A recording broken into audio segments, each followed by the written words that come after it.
সবার চিন্তা একটাই, দুনিয়া দুনিয়া আর দুনিয়া। যে দুনিয়া সম্পর্কে নবী সাল্লাল্লাহু আলাইহি ওয়াসাল্লাম বলেছেন, একটু শোনেন।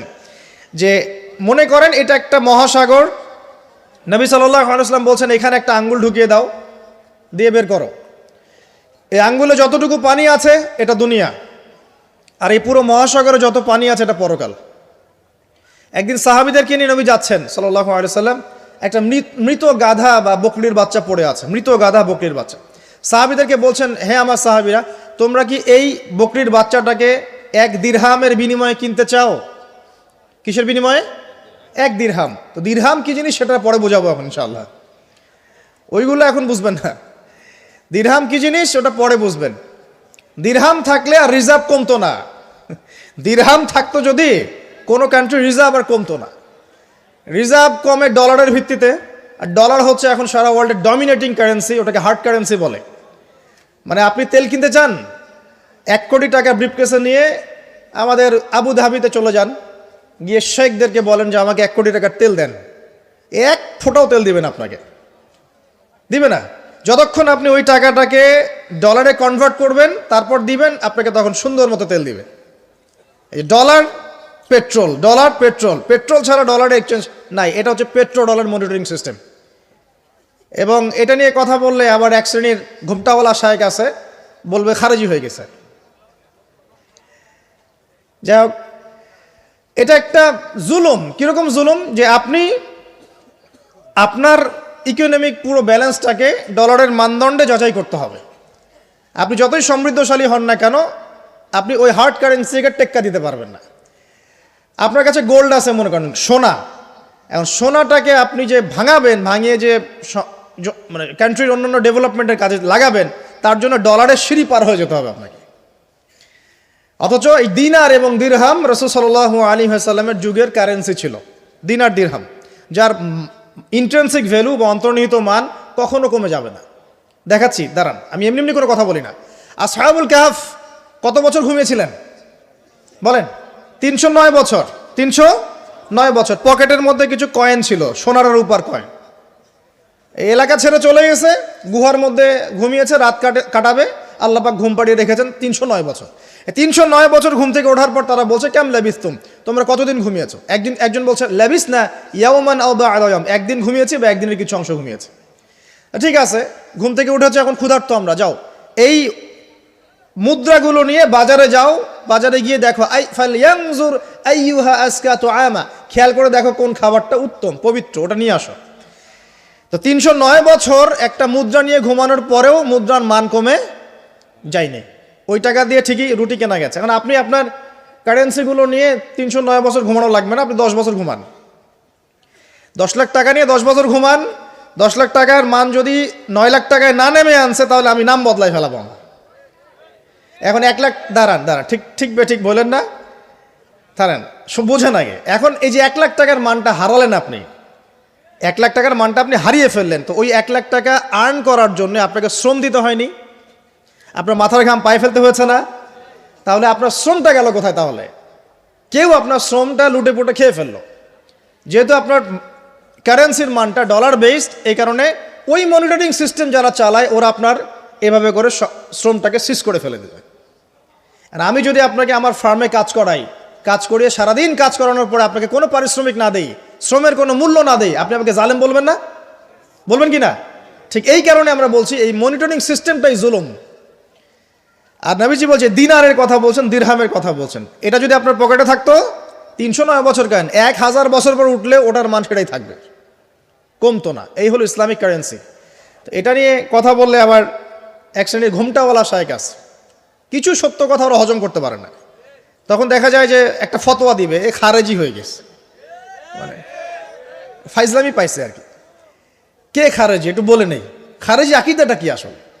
খারেজি আকীদা হচ্ছে কোনো ব্যক্তি যদি অন্য কোনো মুসলমানকে যদি কবিরা গুনাহ করার কারণে কাফের মনে করে। কথা বোঝেন?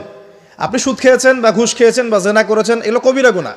এখন আমি যদি বলি যে সুদ ঘুষ জেনা করার কারণে আপনি কাফের হয়ে গেছেন, আপনাকে হত্যা করা জায়েজ, তাহলে আমি খারেজি। বুঝতে পারছেন কথা? কিন্তু আমি কি কখনো এরকম করে কথা বলেছি? এই যে মনিটরিং সিস্টেম নিয়ে কথা বললাম, এর সাথে কবিরা গুনার কি সম্পর্ক আর খাওয়ারিজমের কি সম্পর্ক? আবার কোনো কোনো ক্ষেত্রে দেখা যায় যে পলিটিক্যাল সমালোচনা করলে খারাজি টাইটেল দিয়ে দিবে। ওই যে বললাম আমাদের শেখদের কাছে যান মিডল ইস্টের, গিয়ে আপনি দেন, টাকা দেন, তেল দিবে না, ডলার না দিলে বলবো এই যে এন্টি মিডল ইস্ট কথা বলেছে, অতএব সে খারিজ হয়ে গেছে। আর আমি আপনাকে একটা এক্সাম্পল দিই, শোনেন, বোঝেন কথাগুলো বোঝেন। ইয়াজিদের নাম শুনেছেন? ইয়াজিদ ভালো শাসক ছিল না খারাপ শাসক ছিল?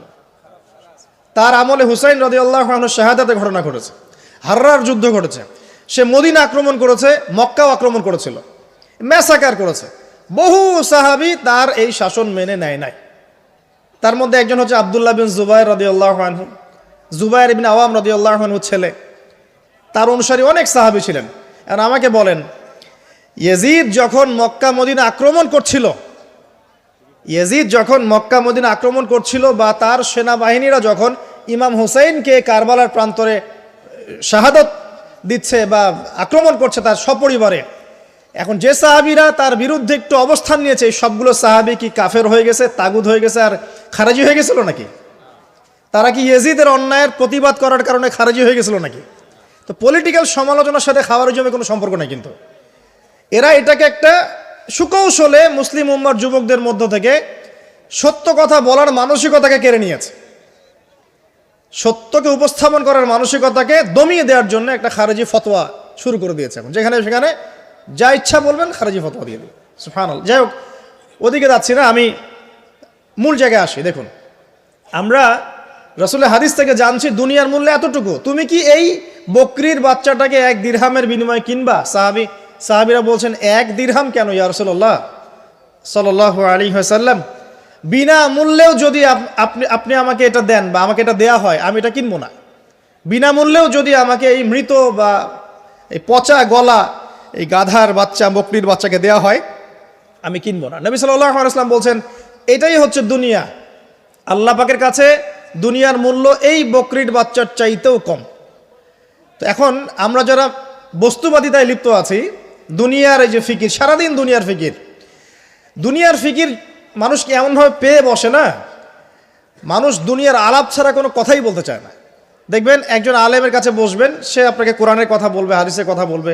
একজন দুনিয়াদার মানুষের পাশে বসবেন, 1 ঘন্টা বসে থাকলেও একটা কোরআনের কথা বলবে না, আর হাদিসের কথা মুখ থেকে বের হবে না। আর তার মাথাটা ফাংশন হয়ে গেছে দুনিয়া দিয়ে। ঠিক আছে, সে যদি ড্রাইভার হয় সারাদিন গাড়ির পেঁচাল পারবে, গাড়ি এটা, গাড়ি ওইটা এমন, গাড়ি ওইটা এমন।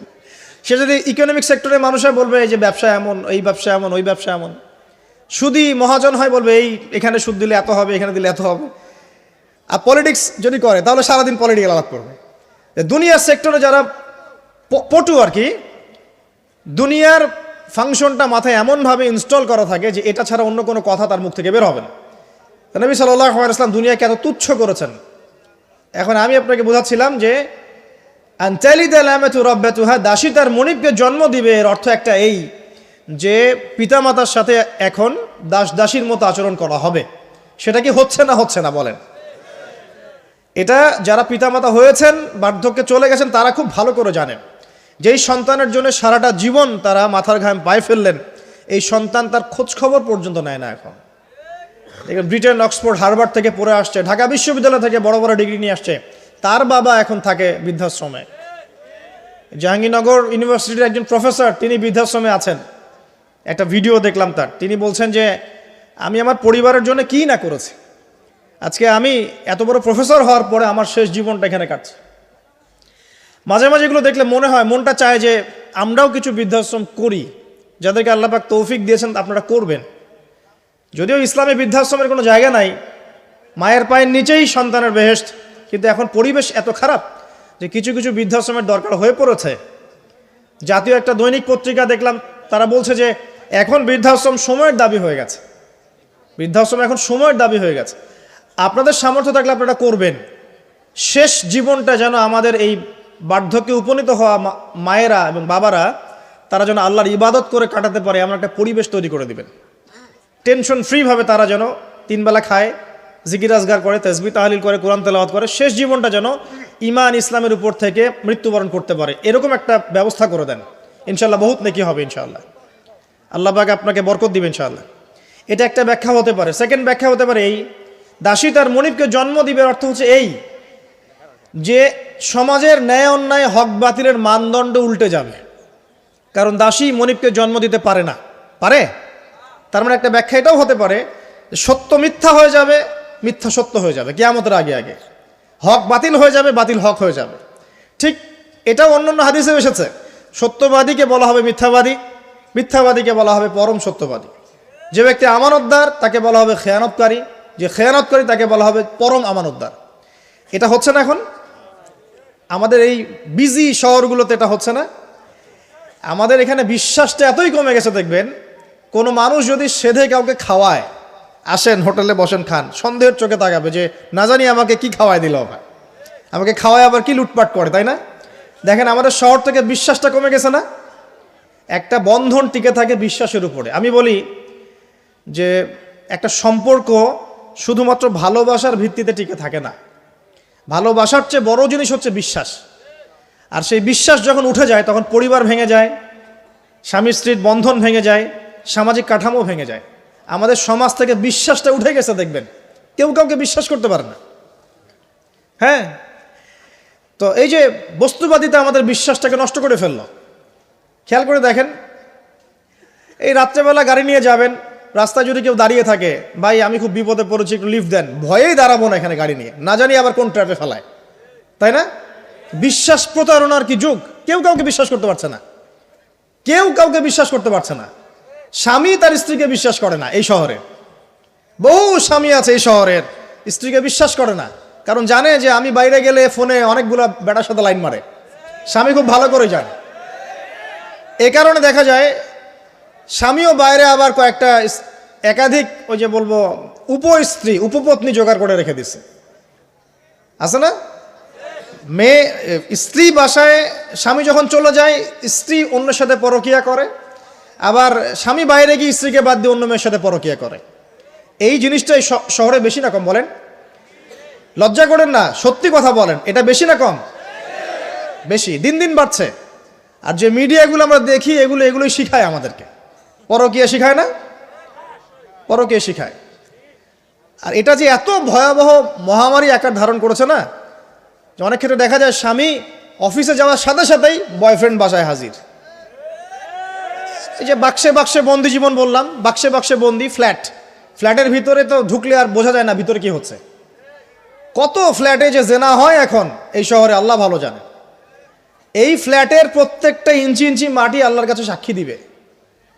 যেখানে যে মাটিতে বসে অবিবাহিত যুবক যুবতী জেনা করেছে আর বিবাহিত যুবক যুবতীরা এবং এই স্বামী স্ত্রীর জেনা করেছে, এর ইঞ্চি ইঞ্চি মাটি আল্লাহর কাছে কথা বলবে।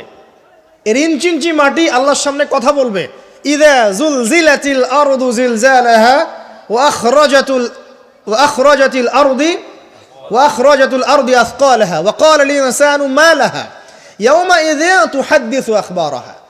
সেদিন তুহাদ্দিসু আখবারাহা, জমিন তার খবর বলবে আল্লাহর কাছে। জমিনের কোথায় কোন পাপ হয়েছে সব বলে দিবে।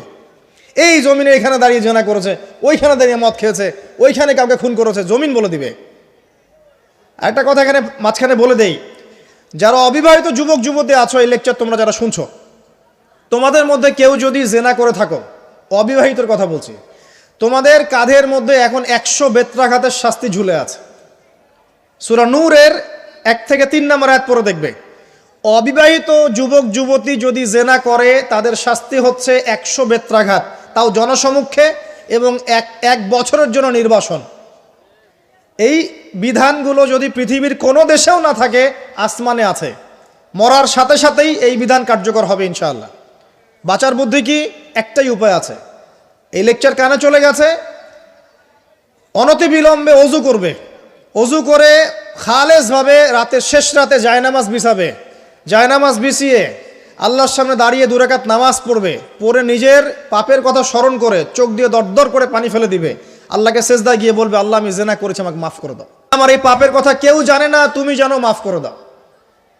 এই মাফ নেওয়ার পরে আবার ওই যার সাথে করেছেন ওর সাথে আবার লিঙ্ক আপ করার চেষ্টা করেন না। আসো আমরা জেনা করেছিলাম, আসো বিয়ে করে নেই, এটা সলিউশন না। জেনা করেছেন, আগে তওবা করে ফিরে আসতে হবে, তারপরে পুরো জীবন ইসলামিক লাইফ লিড করতে হবে। আল্লাহ যদি দেখেন যে হ্যাঁ আপনি ঠিকঠাক তওবা করে আল্লাহর পথে চলছেন, আল্লাহ তখন আপনাকে নেককার স্ত্রী দিবে ইনশাআল্লাহ। এই এই এই একমাত্র রাস্তা যুবকদের জন্য এবং যুবতীদের জন্যেও। যুবকরা না হলে পার পেয়ে যেতে পারে, কারণ একটা কথা সমাজে প্রচলিত আছে না, যে ছেলে মানুষের ইজ্জত তো সহজে যায় না, গোপন হয়ে গেছে, কেউ জানে না, আল্লাহ মাফ করে দিয়েছেন, সে হয়তো পার পেয়ে গেল। কিন্তু এই যে মেয়ে, তুমি যে 8-10টা ছেলের সাথে জেনা করেছো, তোমার ইজ্জতের কি হবে? তোমার যে সতীত্ব তুমি নষ্ট করেছো, তুমি তো বিয়ের পর কোনো ঘরে গেলে সে হাজবেন্ডও বুঝতে পারবে তুমি আর সতী সাথী নও। তখন তোমার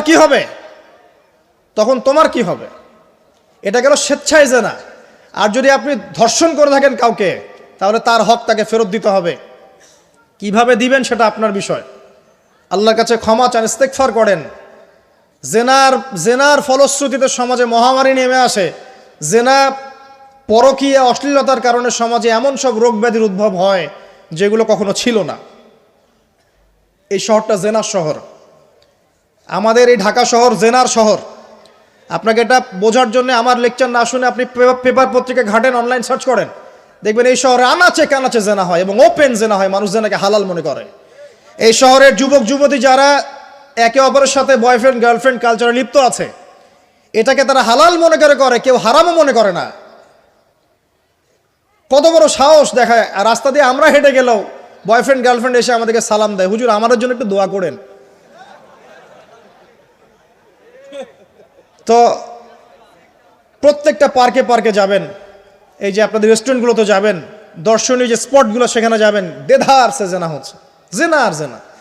আমি এই যুগের কথাই বলছি। নবী সাল্লাল্লাহু আলাইহি ওয়াসাল্লাম বলছেন, আমাদের নবী বলছেন, আমার উম্মতের একটা অংশ, সবাই না, আমার উম্মতের একটা অংশ অবশ্যই জেনাকে হালাল করে নেবে, অবশ্যই মদকে হালাল করে নেবে, মদ পান করবে কিন্তু মদের নাম অন্য দিবে, এবং তারা গান বাজনা বাদ্যযন্ত্র নর্তকীদেরকে হালাল মনে করে নিবে।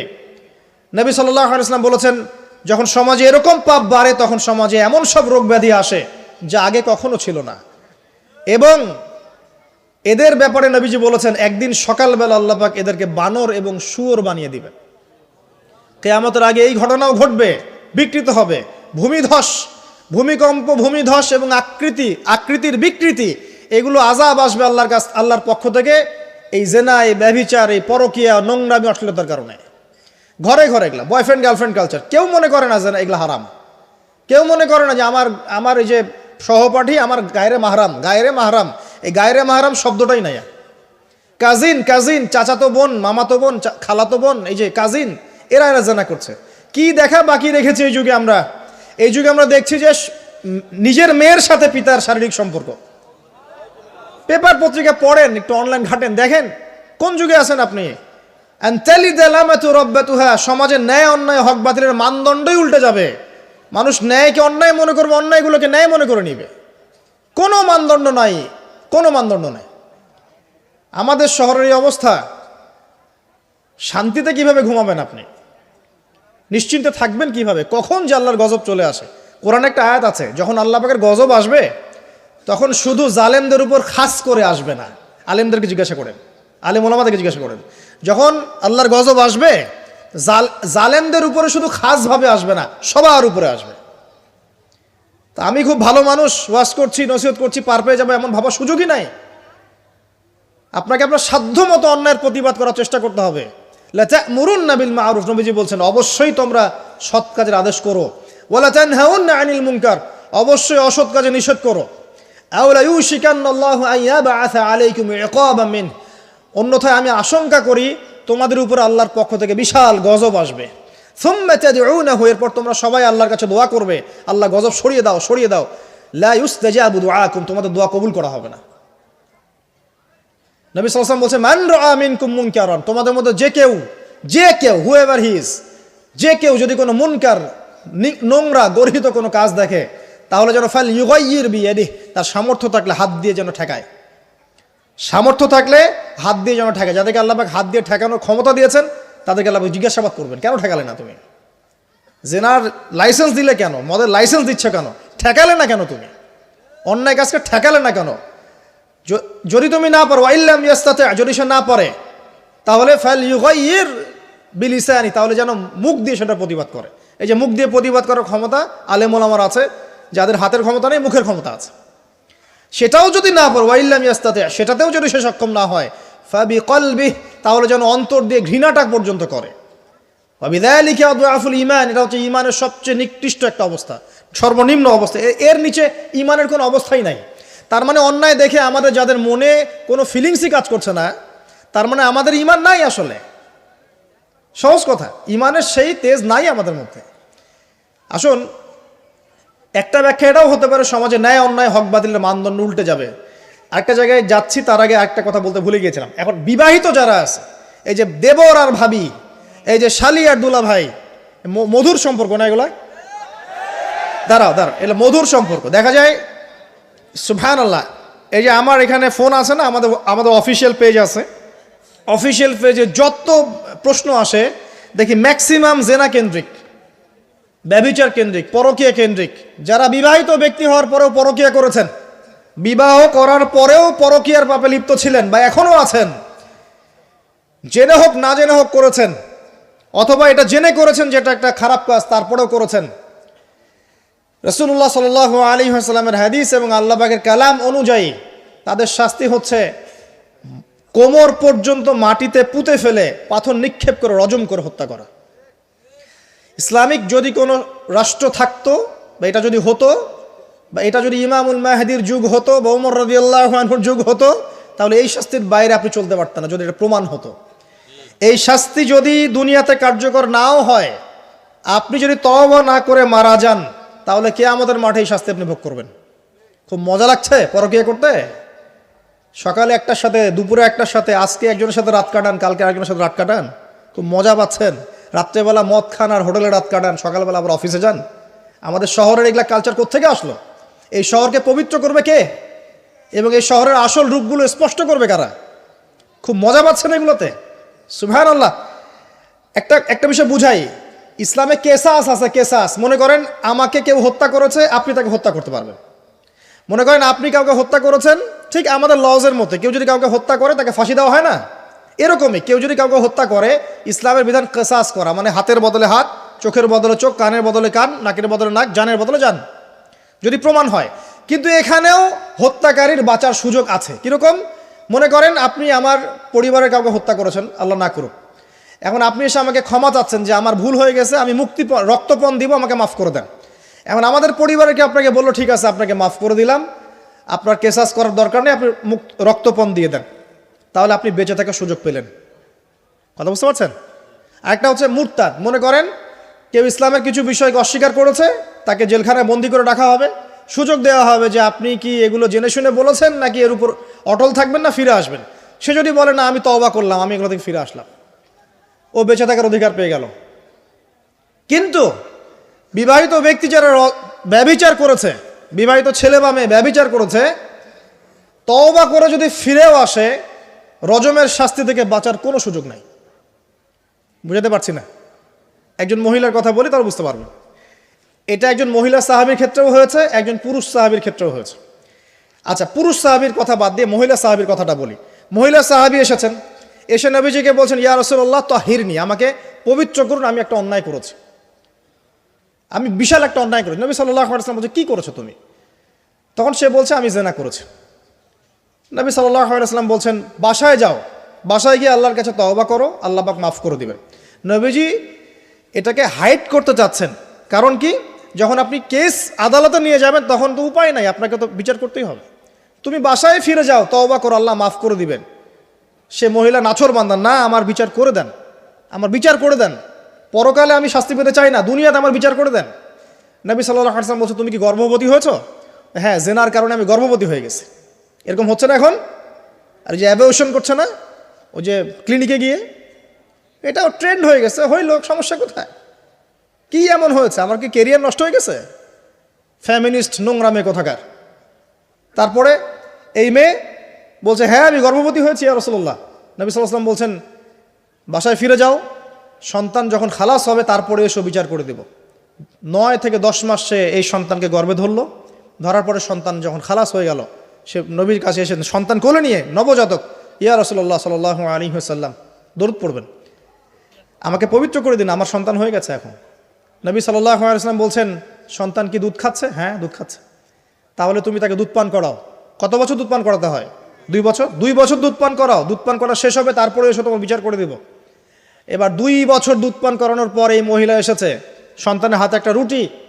নবীজিকে বলছেন, ইয়া রাসূলুল্লাহ সাল্লাল্লাহু আলাইহি ওয়াসাল্লাম, আমার সন্তান এখন রুটি খেতে পারে, আমার সন্তান এখন রুটি খেতে পারে, আমার বিচার করে দিন।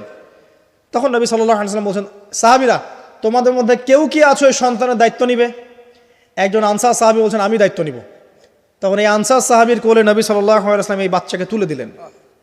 তুলে দেওয়ার পর খালিদ বিন ওয়ালিদ রাদিয়াল্লাহু আনহু অন্য সাহাবীদেরকে বললেন, যাও এই মহিলাকে নিয়ে যাও, কোমর পর্যন্ত গেড়ে দিয়ে রজম করে হত্যা করবে। এবার এই মহিলাকে নিয়ে যাওয়া হচ্ছে। একটা কথা বানিয়ে বলছি না, এই আপনার আলেম ওলামা যারা আছেন জিজ্ঞাসা করবেন কওমি মাদ্রাসার। এই মহিলাকে নিয়ে যাওয়া হচ্ছে, মহিলাকে পাথর নিক্ষেপ করা হচ্ছে। পাথর নিক্ষেপ করার মধ্যে খালিদ বিন ওয়ালিদ রাদিয়াল্লাহু আনহুর পাথরও ছিল। খালিদ বিন ওয়ালিদ রাদিয়াল্লাহু আনহু নাম শুনেছেন না? বীর সাহাবী, তিনি পাথর নিক্ষেপ করেছেন একটা। এই পাথরের আঘাতে ওই মহিলার কোন একটা জায়গায় লেগেছে, গায়ের লেগে রক্ত বের হয়ে গেছে। রক্তের ছিটাটা তার গায়ের এই যে কাপড় এসে পড়েছে। কাপড় এসে পড়ার সাথে সাথে খালিদ বিন ওয়ালিদ রাদিয়াল্লাহু আনহু বলছেন, ছি ছি ছি ছি ছি, আমার গায়ের মধ্যে এরকম নোংরা ব্যভিচারী মহিলার রক্ত পড়লো কিভাবে? এরকম একটা তাচ্ছিল্যের কথা বলেছেন। তখন নবী সাল্লাল্লাহু আলাইহি ওয়াসাল্লাম বলছেন, হে খালিদ তুমি থামো, হে খালিদ তুমি চুপ করো। তুমি জানো এই মহিলা এই 2 বছরে 3 বছরে এত তওবা করেছে আল্লাহর কাছে, এই সমস্ত তওবা যদি মদিনাবাসীর মধ্যে বন্টন করে দেওয়া হয় তবুও কম হয়ে যাবে। আর আমি এখন দেখছি এই মহিলা জান্নাতে সাঁতার কাটছে। আমি বুঝাতে পারছি না আপনাকে প্রিয় বোন, প্রিয় ভাই, যারা বিবাহিত হয়ে ব্যভিচার করছেন, জেনা করছেন, তিনি তওবা করেছিলেন, তওবা করেছেন, আল্লাহ পাক মাফও করে দিয়েছেন, জান্নাতে চলে গেছেন, কিন্তু পৃথিবীতে তার শাস্তি কায়েম করা হয়েছে। বিবাহিত ব্যক্তি ব্যভিচার করে ফেললে তার পৃথিবীতে বেঁচে থাকার অধিকার সে হারিয়ে ফেলে। আর এই পাপটাকে আমাদের সমাজে এত সহজ বানিয়ে দেওয়া হয়েছে, যে যার সাথে ইচ্ছা পরকীয়া করতে পারে। মেয়েও করছে, ভাবিও করছে, শালিও করে, দুলাভাইও করে, সবাই আমরা পরকীয়া করতে যাচ্ছি। পরকীয়ার সয়লাভ বন্ধ করতে হবে, পরিবারে পর্দা কায়েম করতে হবে, অপসংস্কৃতি ঠেকিয়ে দেন, এগুলা চ্যানেলগুলো বন্ধ করে ফেলেন বাসা থেকে। ইসলামিক সমাজ কায়েম না করতে পারলে আমাদের মা বোনরা সব নষ্ট হয়ে যাবে দিন দিন। আর পরিবারের ইজ্জত যখন চলে যায়, কোনো কিছুর বিনিময়টাকে ফিরে পাওয়া যাবে না। কেন পরকীয়া করতে গিয়েছেন? আল্লাহ, আপনার যদি এতই চাহিদা থাকে আরেকটা বিয়ে করেন না কেন? বিয়ে করতে সাহস কুলায় না নাকি? বিয়ে করলে যে স্ত্রীকে নিয়ে সূর্যের আলোতে ঘুরতে হয়, ওই জন্য ইঁদুরের মতো রাতের বেলা অন্ধকারে আপনি থাকতে চান, সিংহের মতো সকালবেলা সূর্যালোকে স্নান করতে পারেন না। কথা বুঝতে পারেন নাই? বিয়ে করলে স্ত্রীকে নিয়ে পুরুষের মতো, সুপুরুষের মতো সূর্যের আলোকে আপনি হাঁটবেন রাস্তায়, কাউকে ভয় করবেন? আপনার মতো কোনো ভয় কাজ করবে না। আর এখন আপনি ইঁদুরের মতো রাতের অন্ধকারে রাত কাটান অন্য মেয়ের ঘরে গিয়ে। এই শহরের এই মহামারীগুলো বন্ধ করতে হবে। আমি এই শহরের একজন শুভাকাঙ্ক্ষী বাসিন্দা, আমি এখানকার। আমি আমার চোখ দিয়ে যা দেখছি, এটা দেখার পর চুপ থাকতে পারি না। আমরা সব জায়গায় জানা দেখছি, মাদক দ্রব্য দেখছি, আর পরকীয়া দেখছি। পর্নোগ্রাফির তো শেষ নাই, প্রত্যেকের ফোনে ফোনে পর্নোগ্রাফি, এভরিবডি। দেখবেন অনেক সময় মাদ্রাসার শিক্ষকের দ্বারা ছাত্র বালাৎকার হচ্ছে, হয়নি? সম্ভব কিভাবে? কারণ ওই শিক্ষক পর্নোগ্রাফিতে আসক্ত ছিল। আপনি চেক করে দেখেন, পর্নোগ্রাফিতে আসক্ত হওয়ার ফলে সে হিতাহিত জ্ঞান হারিয়ে ফেলেছে। সে বাচ্চা, ছেলে বাচ্চা না মেয়ে বাচ্চা, কিছু দেখার সময় নেই। ওই পবিত্রের জানোয়ারের যে স্বভাবটা সে আর দমন করতে পারছে না। পর্নোগ্রাফি আর মাদক আর ব্যভিচার, জেনা, ফ্রি মিক্সিং অবাধে আমাদের শহরে। বস্তুবাদী তো আছেই। তো এটাকে আখিরুজ্জামানের শহর বলবো না, থেকে আউয়ালুজ্জামানের শহর বলবো নাকি? শুধু এই শহরের সমস্যা এটা নয়, প্রত্যেক বড় বড় শহরে এই সমস্যা। ইভেন এগুলো এখন গ্রামে পর্যন্ত চলে গেছে, এগুলো গ্রামেও চলে গেছে, গ্রামে আরও বেশি আছে। দেখবেন শহরের ছেলেরা তো জিন্স আর টি শার্ট পরা মেয়েদেরকে দেখে অভ্যস্ত না, এরা না একটু কন্ট্রোল করতে পারে। আর যখন একটা গ্রামের ছেলে পর্নোগ্রাফি দেখবে, সে তো আর নিজেকে কন্ট্রোল করতে পারে না। বুঝতে পারছেন না?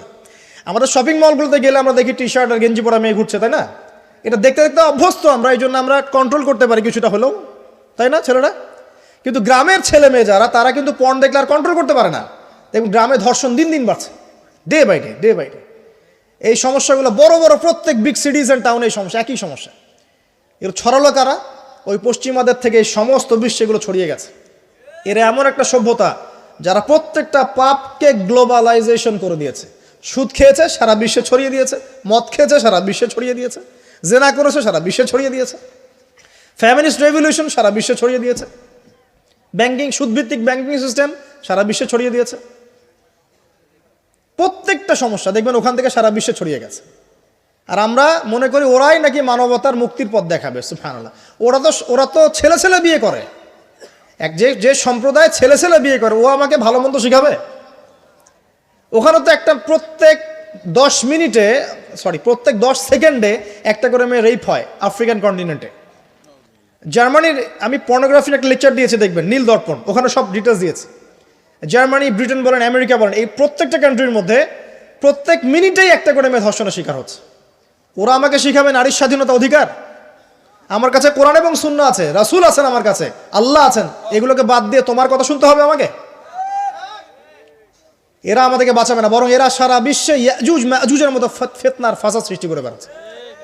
আসুন, একটা ব্যাখ্যানে অনেক কথা হয়ে গেল। আল্লাহর ওয়াস্তে যুবক যুবতী যারা আছো, লেকচার যদি কানে যাবে, আজকেই জেনা থেকে তওবা করতে হবে। জেনার ধার কাছে যাওয়া যাবে না। হালালভাবে বিয়ে করো। যদি তোমার খুব যৌন চাহিদা থাকে, তোমার অনেক চাহিদা, তোমার অনেক সম্পত্তি আছে, ব্যালেন্স করতে পারো, একাধিক বিয়ে করো, কি সমস্যা? পরকীয়া করতে যাচ্ছেন কি জন্যে? করবেন না। আর হালাল উপার্জনের সোর্স হয়ে গেছে, অবিবাহিত থাকার দরকার নাই, বিয়ে করে ফেলেন। বিয়ে আপনার জীবনটাকে সুশৃঙ্খলতা নিয়ে আসবে। আমি গার্ডিয়ানদেরকে রিকোয়েস্ট করবো যে বিয়েটাকে সহজ করে দেন, কঠিন জটিল করেন না, জেনা বাড়তে থাকবে। না হলে যে সন্তান, যে ছেলেটাকে মেয়েটাকে ছোট মনে করছেন না, ছোট নাই, সে অলরেডি 4-5 ঘাটের পানি খেয়ে আসছে দেখবেন। আপনারা পরিসংখ্যান দেখেন, বাংলাদেশের ইয়াং ইউথ জেনারেশন যারা আছে, এদের মধ্যে ম্যাক্সিমামই বিবাহ বহির্ভূত সম্পর্ক স্বাদ পেয়ে গেছে অলরেডি। স্কুল কলেজ পাশ করেনি, এখন পর্যন্ত যৌন সম্পর্ক করে বসে আছে। আর ছোট ছোট মেয়েগুলোকে ছোট মনে হয়, বদের হাড্ডি সবগুলা। সব জায়গায় দেখবেন এরা বেশি বদের হাড্ডি। কেন বলছি জানেন? এরা ছেলেদেরকে সিডিউস করে। ভালো মেয়ে কোথায় খুঁজে পাবেন এখন? খুব রেয়ার, খুব ডিফিকাল্ট, খুবই ডিফিকাল্ট। এমনকি আর ভিতরে কথা বলতে গেলাম না, আমার ফ্যামিলির, আমাদের স্ত্রীরা তো মাদ্রাসায় পড়েছে, পড়ে নাই?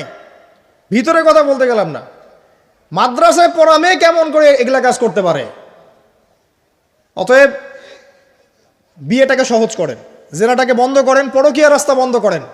এগুলো শাস্তি দুনিয়াতে না পেলেও পরকালে পেতে হবে। কিন্তু রাসূলুল্লাহ সাল্লাল্লাহু আলাইহি ওয়াসাল্লাম মেরাজের রাতে গিয়ে দেখে এসেছেন যে একটা চুলা দেখেছেন, চুলা তন্দুর চুলার মতো, নিচের দিকটা ফাঁপা, উপরের দিকটা সরু, আগুন জ্বলছে দাউ দাউ করে, এক শ্রেণীর মানুষকে পোড়ানো হচ্ছে।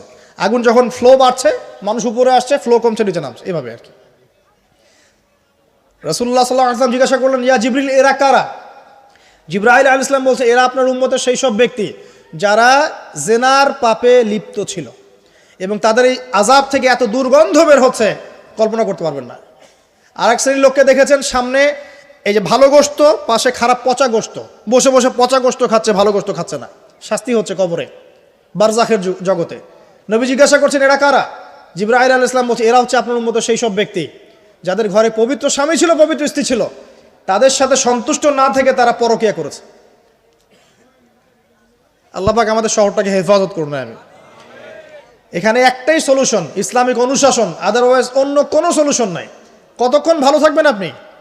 চতুর্দিক থেকে আপনাকে জেনায় উদ্যুক্ত করা হচ্ছে। আপনি অনলাইনে ঢোকেন, এই যে ফোনটা নেন, ফেসবুকে ঢোকেন, ইউটিউবে ঢোকেন, খালি জেনা আর জেনা। মানে জেনাটাকে এমনভাবে দেখানো হয় যে কি যে মজার একটা বিষয়, কি যে মজা একটা। অথচ জানেন, জেনার মধ্যে যার্রা পরিমাণ কোনো সুখ নাই। আপনি হালালভাবে বিয়ে করেন, আপনি যে সুখটা পাবেন, আপনি শত শত জেনা করলে সে সুখ পাবেন না। এটাকে দেখানো হয়, এই যে পর্নোগ্রাফি যা দেখায়, সবই ভুয়ার বানোয়াট। এটা টোটালি বানোয়াট জিনিস। শুটিং আছে না, শুটিং, ওই যে নায়ক নায়িকা নাচানাচি করে, শ্যুট করে না, ঠিক সেমভাবে এটাকে শ্যুট করা হয়। এগুলো শুটিং জাস্ট, আর কিছু না। তো কেন ছড়িয়ে দেওয়া হলো? কারণ মুসলিমদের ইমান, তাদের তাকওয়া, তাদের কলবের যে নূর, এটাকে নষ্ট করার জন্য। কারণ মুসলিম যুবকরা যদি ইসলামের আলোয় উদ্ভাসিত হয়, তাদেরকে ঠেকানো তো এত সহজ নয়। তাদের দ্বারা ইনশাআল্লাহ দেশ, জাতি এবং উম্মার খেদমত হবে। এই কারণে তারা সুকৌশল এটা করেছে। হয়ে গেছে, বিয়ে করে ফেলেন, পারিবারিক আদর্শ ঠিক করেন, পরিবারে চাল ডাল নাই, পরিবারে পর্দা যেন থাকে। পরিবারে চাল ডাল নাই, পরিবারে পর্দা থাকতে হবে। পরিবারে খাবারের সংকট আছে, থাক, পরিবারে নামাজ থাকতে হবে। তালিম থাকবে, কোরআন থাকবে, সন্তানদেরকে ইসলামিকভাবে প্রতিপালন করতে হবে। শেষ জামানার আলামতগুলো যখন দেখা যাচ্ছে, এখন আর আয়েশ করে বসে থাকার কোনো সুযোগ নাই। সর্বপ্রথম নসিহাত, পড়াশোনা করুন, বস্তুবাদিতা থেকে বেরিয়ে আসুন, ম্যাটেরিয়ালিজম থেকে বেরিয়ে আসুন, পরকালের বান্দা হয়ে যান। পরকাল ঠিক আছে, তারপর দুনিয়া ঠিক করেন। অল্পতে সন্তুষ্ট থাকার চেষ্টা করেন। এত বেশি প্রয়োজন নয় আমাদের। দুনিয়ার জীবনে এসেছি একটা পানির মতো, হাতের মধ্যে লেগে থাকা পানি, আর পরকালটা পুরো মহাসমুদ্র। মৃত গাধার মতো দাম নয় আল্লাহর কাছে দুনিয়ার। অতএব এত বেশি ফোকাস করার দরকার নেই। যতটুকুতে আমাদের হয়ে যায় ব্যাস সন্তুষ্ট থাকেন। মা বোনদেরকে পর্দা রাখার চেষ্টা করেন। আপনার মেয়ের দিকে খেয়াল রাখেন, মেয়ের দিকে খেয়াল রাখেন। এই 8 বছর 9 বছর মেয়ে হয়ে গেছে, ওর দিকেও খেয়াল রাখতে হবে আপনাকে। প্রচুর বাচ্চাদের উপরে অ্যাবিউজিং বেড়েছে, বাচ্চাদের উপরে অ্যাবিউজিং প্রচুর বেড়ে গেছে। ছোট ছোট বাচ্চাদেরকে রেপ করা হচ্ছে এখন। বাসায় পর্দা খুব স্ট্রিক্টলি মেনটেন করতে হবে। এই বয়ফ্রেন্ড গার্লফ্রেন্ড কালচার বাদ দেন। এই জেনার নামে বয়ফ্রেন্ড গার্লফ্রেন্ড কালচার বন্ধ করেন, ফ্রি মিক্সিং বন্ধ করেন। আপনার মেয়েকে পড়াতে চান, আপনি মেয়েদের স্কুলে দেন, মেয়েদের কলেজে দেন, মেয়েদের মাদ্রাসায় দেন। ফ্রি মিক্সিং আছে ওখানে দিয়েন না। আপনি চাকরি করতে যাচ্ছেন মেয়ে হয়ে, যেখানে মেয়েরা চাকরি করে সেখানে করেন। ছেলেদের সাথে ফ্রি মিক্সিংয়ে যায় না। যদি ইজ্জতের মূল্য থেকে থাকে তাহলে এগুলো করেন। আর না হলে ওই যে একটা স্বনামধন্য কলেজের নাম দেখলেন কয়েকদিন আগে, একটা সার্টিফিকেট অর্জন করার জন্যে যদি আপনাকে অন্যের বিছানায় রাত কাটাতে হয়, ওই সার্টিফিকেটের মুখে থুতু দিই আমরা। কোনো প্রয়োজন আছে? ইজ্জত বিক্রি করে সার্টিফিকেট অর্জন করতে হবে? আর তোমরা একটা চাকরি পাওয়ার জন্যে অন্যায়ভাবে অন্যদেরকে হল থেকে বহিষ্কার করছো, পিটাচ্ছ, হকি স্টিক দিয়ে মারছো, এর ফল কি তোমাকে পরকালে ভোগ করতে হবে না? একটা চাকরির জন্য তুমি তোমার গায়রতকে বিসর্জন দিয়ে দিলা, অনেস্টিকে বিসর্জন দিয়ে দিলা। রিজিকের মালিক কে? অতএব আল্লাহ রিজিক দিবে তোমাকে। অন্যায়ের সাথে আপোষ করে চাকরি পেতে যাও না। অন্যায় কাজ করে অন্যায়ের পথে থেকে অন্যায়ের পথে যারা আছে ওদেরকে সন্তুষ্ট করে চাকরির আশা করো না। ওই চাকরিতেও কোনো বরকত থাকবে না। নিজের যোগ্যতায় নিজের পরিচয় সৃষ্টি কর, নিজের পরিচয় নিজের যোগ্যতায় সৃষ্টি করো। ইনশাআল্লাহ আল্লাহ পাক তোমাকে বেহিসাব রিজিক দিবে ইনশাআল্লাহ।